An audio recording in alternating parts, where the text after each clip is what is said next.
Hello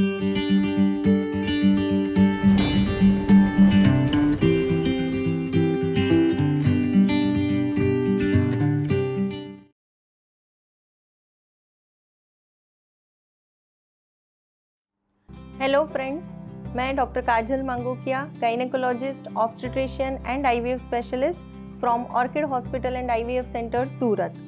नमस्कार, आपका स्वागत है ऑर्किड पेशेंट्स अवेयरनेस सीरीज़ में। और आज जो टॉपिक के बारे में मैं बात करने वाली हूँ वह है आईवीएफ। जब भी पेशेंट को कहा जाता है, एडवाइस किया जाता है कि आपको आईवीएफ ट्रीटमेंट की ज़रूरत है, तो हर कपल के माइंड में रहता है कि मैम क्या आईवीएफ की प्रोसीजर पेनफुल होती है। तो यस, आज इस टॉपिक के बारे में डिटेल में मैं बताने वाली हूँ इस वीडियो के माध्यम से। पहले तो मैं आपको बताना चाहती हूँ कि आईवीएफ की जो प्रोसीजर है वो बिल्कुल पेनफुल नहीं होती है।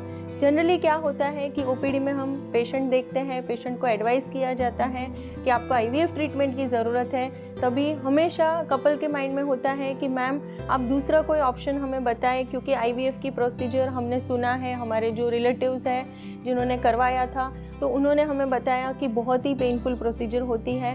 तो फ्रेंड्स, पहले मैं बताती हूँ कि आईवीएफ प्रोसीजर के क्या क्या स्टेप्स होते हैं। फर्स्ट स्टेप होता है ओवेरियन स्टिमुलेशन।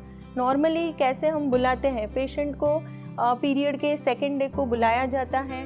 वह दिन उनका एंट्रल फॉलिकल काउंट किया जाता है, यानी कि ट्रांसवजाइनल सोनोग्राफी, योनि मार्ग के द्वारा उनकी सोनोग्राफी की जाती है, जिसमें हम एंट्रल फॉलिकल काउंट देखते हैं। उनके ब्लड रिपोर्ट्स किए जाते हैं, जिसमें हार्मोनल प्रोफाइल की जाती है, और उसके आधार पे उनके इंजेक्शंस शुरू किए जाते हैं। फ्रेंड्स, पहले जो इंजेक्शन्स आते थे और अभी जो इंजेक्शन आते हैं, जैसे आपने सुना होगा, अगर आपके फैमिली में किसी को डायबिटीज़ वगैरह रहेगा तो उसमें जो इंसुलिन सिरिंज लगती है उसकी जो नीडल रहती है बहुत ही थिन रहती है, और जनरली जो इंजेक्शन दिए जाते हैं वो स्किन में दिए जाते हैं, इंट्राडर्मल दिए जाते हैं, सबक्यूटेनियस दिए जाते हैं। आपको पता भी नहीं चलता है कि यह इंजेक्शन आपको दिया गया है। On an average second period के सेकेंड डे से आपको इंजेक्शन स्टार्ट किए जाते हैं। 10 से 12 दिन यह डेली इंजेक्शन आपको लेने होते हैं, और उसका एक फ़िक्स टाइम रखा जाता है कि यह फ़िक्स टाइम पे आपको इंजेक्शन लेना होता है। फिर आपको पीरियड के 6th डे, 6ठे दिन, 8वें दिन, 10वें दिन, वह हिसाब से ऑल्टरनेट डे सोनोग्राफी के लिए बुलाया जाता है। इसके बाद का जो सेकेंड स्टेप रहता है आईवीएफ में वह होता है ओवम पिकअप, यानी कि जितने भी आपके एग्स बने हैं, जितने भी फॉलिकल्स मैच्योर हुए हैं, उनको उनमें से पानी बाहर निकाला जाता है।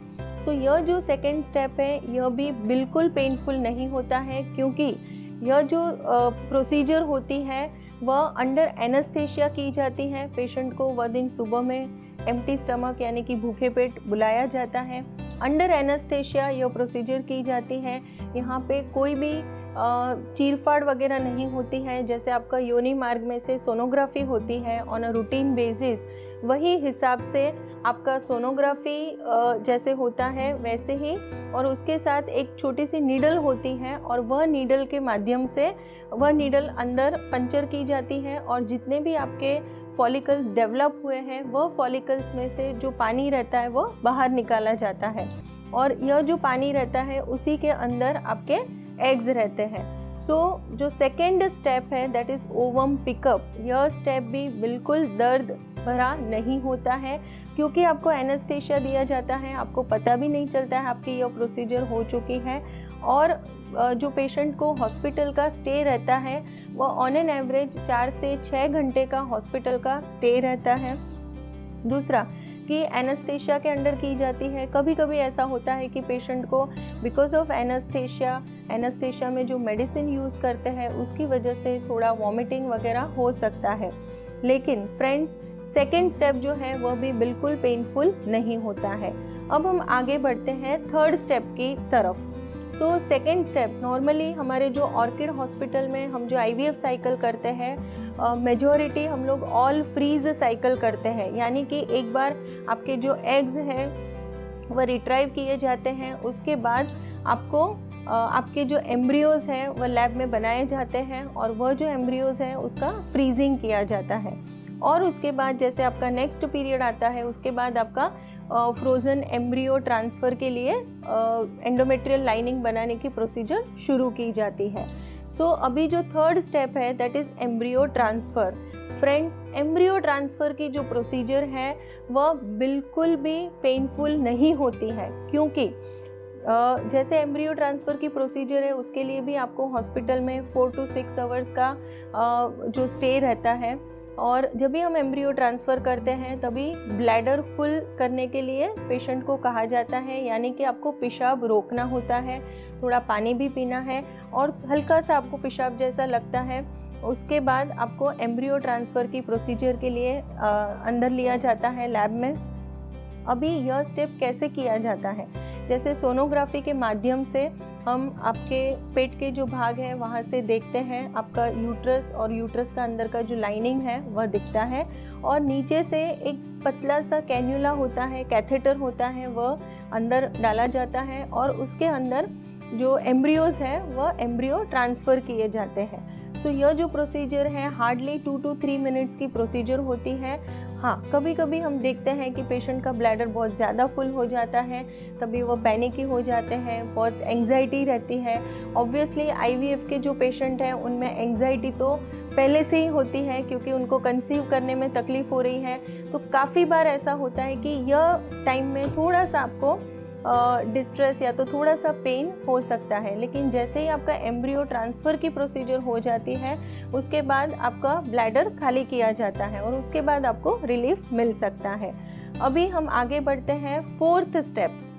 जैसे आपका एम्ब्रियो ट्रांसफ़र का प्रोसीजर हो गया उसके बाद 15 डेज़ के बाद आपका बीटा HCG का रिपोर्ट किया जाता है। काफ़ी बार हम देखते हैं कि पेशेंट को स्पॉटिंग, ब्लीडिंग वगैरह होता है और पेशेंट काफ़ी घबरा जाते हैं, तो यहाँ पे भी आपको घबराने की ज़रूरत नहीं है। काफ़ी बार इम्प्लांटेशन ब्लीडिंग भी हो सकती है। सो फ्रेंड्स, जैसे मैंने आपको यह 4 स्टेप बताए, इसमें से एक भी स्टेप पेनफुल नहीं होता है।